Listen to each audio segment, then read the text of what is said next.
بسیار خوشحالم که امروز موفق به زیارت مرقد آقای طالبانی شدم. بناوی خوا زۆر خۆشحاڵم کە ئەمڕۆ سەردانی مەزاری ئاغای تاڵەبانیەکەم.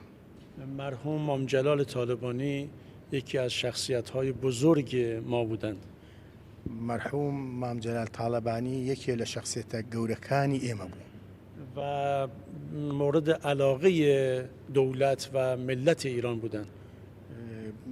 لە لای دەوڵەت و میلەتی ئێرانەوە زۆر پەیوەندی باشی هەبوو، زۆر خۆشەویست بوو. ایشان هم در دوره مبارزات در طول تاریخ و هم بعد از سقوط صدام منشأ خدمات بزرگی شدند. جەنابیان لە سەردەمی خەبات و تێکۆشان لە دوای ڕوخانی دیکتاتۆریەت و سەدام منشەی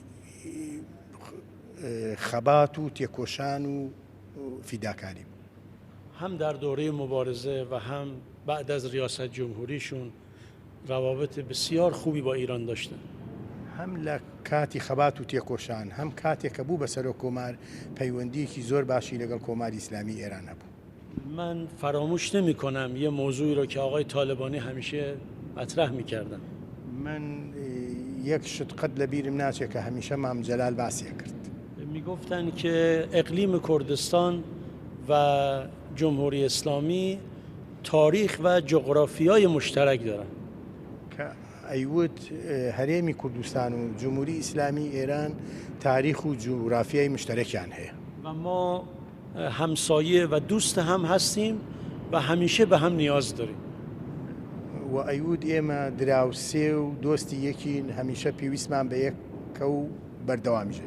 امیدوارم که جوانهای عزیز این منطقه راه مام جلال رو با قوت و به خوبی ادامه بدن.